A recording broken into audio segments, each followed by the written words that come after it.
Someone asked on Reddit, "What's the worst thing anyone's ever done to you?" Which story is the most painful for you? Express your opinion in the comments. Store 1. The girl I was in love with accused me of something really horrible. I switched schools and started going to a school in the city. My class and I were close to turning 18, so since January, when 18th birthday parties started popping up, we went to those parties. A girl from my class, who I had a crush on, was also at the party like me. We drank, celebrating our friend's 18th birthday, so we were all pretty drunk. Back then, the girl I liked held my hand and took me to the bathroom where we made out. She took my hand and placed it on her crotch for a massage, but I wasn't really into it because I was in love with her. After kissing for a while, I confessed my love to her because I assumed she felt the same way about me. She said she had just gotten out of a relationship and wasn't looking for that.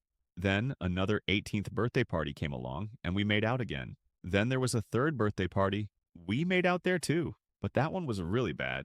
It was the same thing as usual. She held my hand, we were kissing in the bathroom, and she tried to put my hand on her crotch. When it was time to leave and go home, she told me she loved me. I was really happy, but she later denied saying it. I also heard from my friends that she made out with 3 other guys and let 2 of them touch her crotch at the same time in their car. But since I was so in love with her, I somehow forgave her and told myself that we weren't officially together, so it didn't matter.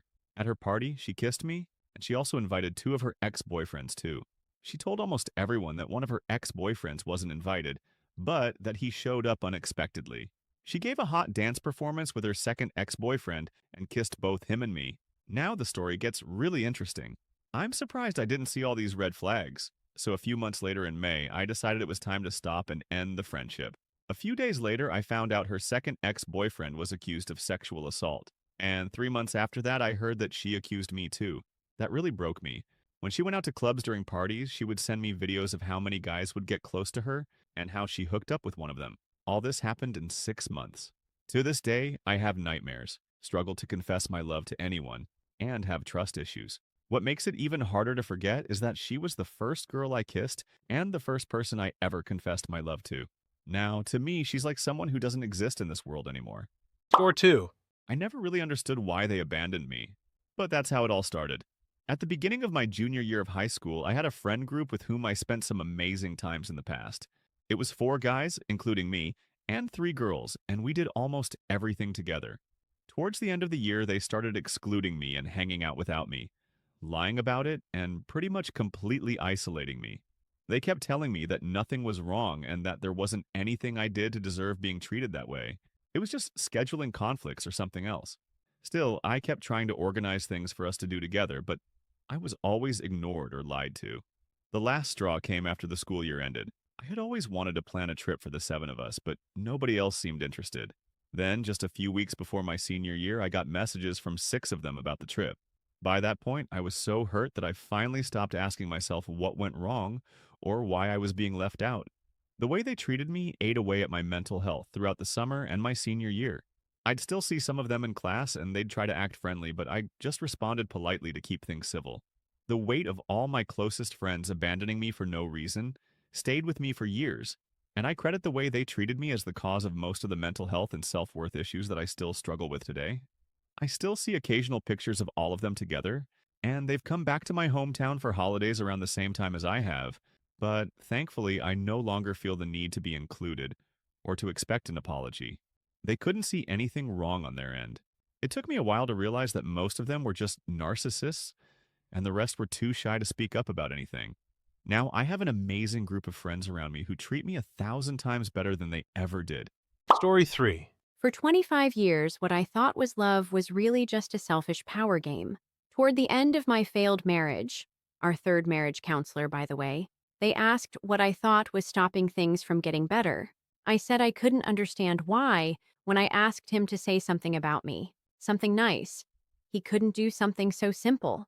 Keep in mind, at one point in our marriage, I begged him to say just one good thing about me, and his answer was, I can't. There were plenty of other issues. Refusing to take on adult responsibilities either as a team or on his own, making agreements and breaking them over and over, not having sex.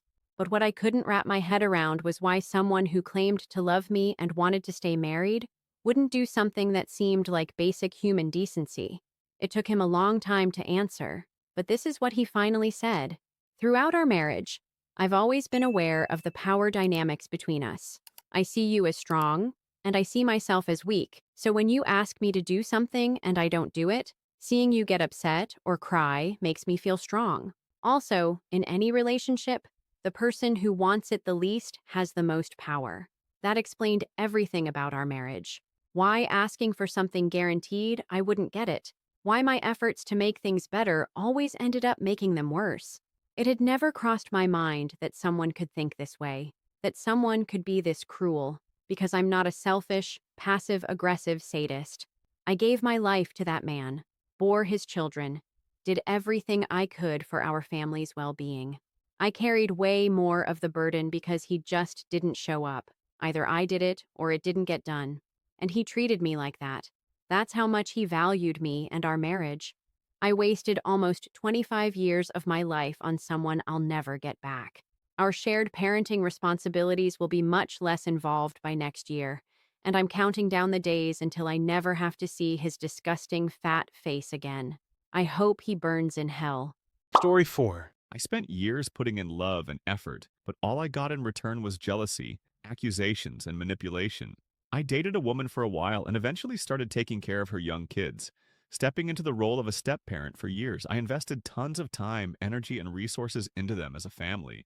Then my girlfriend fell into depression and didn't want to do anything or talk about anything.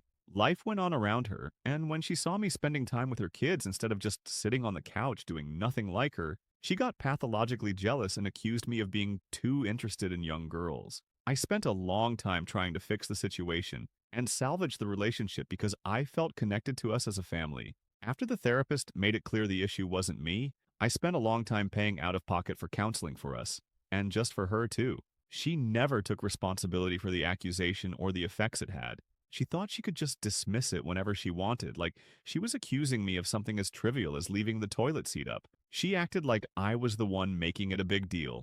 She never spent a second addressing the childhood traumas that clearly impacted her, not even when it was obvious. She just used them as an excuse when it suited her, and the rest of the time, 99% of the time, acted like they were fixed, or never even existed unless she needed to manipulate the situation. Eventually, I had to walk away. I started seeing someone else, a university debate coach with a PhD in English night and day difference in communication and interaction styles, and she acted like I'd abandoned her.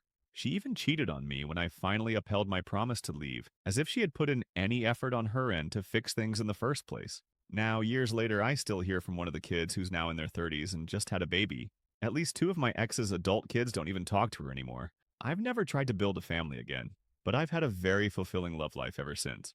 Story 5. His lies and manipulation forever changed the bonds within our family. My sister had married a few irresponsible men, but the worst one nearly tore our family apart, leaving lasting damage.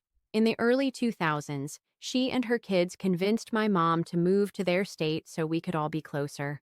It took a few years to shut down a small farm, and we moved in the mid-2000s. For the first 2 months, everything was great until she met her new boyfriend. When we first met him, he seemed nice enough, but that didn't last long. Somehow, he managed to convince my sister that my mom and I were manipulating her and trying to control her life, and she believed him. Apparently, he was a crazy fundamentalist Christian. He didn't like Catholics like us very much, and I guess he used that to persuade her on everything. Suddenly, we were the bad guys. And this man somehow got the police involved, harassing my mom frequently for baseless accusations. Eventually, this man convinced my sister to move away with him and marry him. She sold her house and everything she had. A lot of nonsense happened, but long story short, at some point, he gambled away all the money from her house sale. She ended up moving back to the same state. She divorced him and married 2 more times. During all of this, her kids, as they were growing up, were warm and cold with my mom and me over the years. But in the end, they always seemed to believe what that man said about us. I'm still convinced she would have stayed with him if she could have, but like something out of a crime drama, his life ended during a drug deal gone wrong in another state. We found out he was a police informant and also a drug addict himself. Nobody from his own family claimed him. We still haven't heard from those family members. But I'll admit, there's much less drama in our lives now. Story 6. Her mom must have felt sorry for me because she told me everything. I couldn't see it at the time. My ex-girlfriend was cheating on me, and pretty much everyone knew except me. I had my suspicions, but I was never sure. Even if I had been, I didn't want to admit it.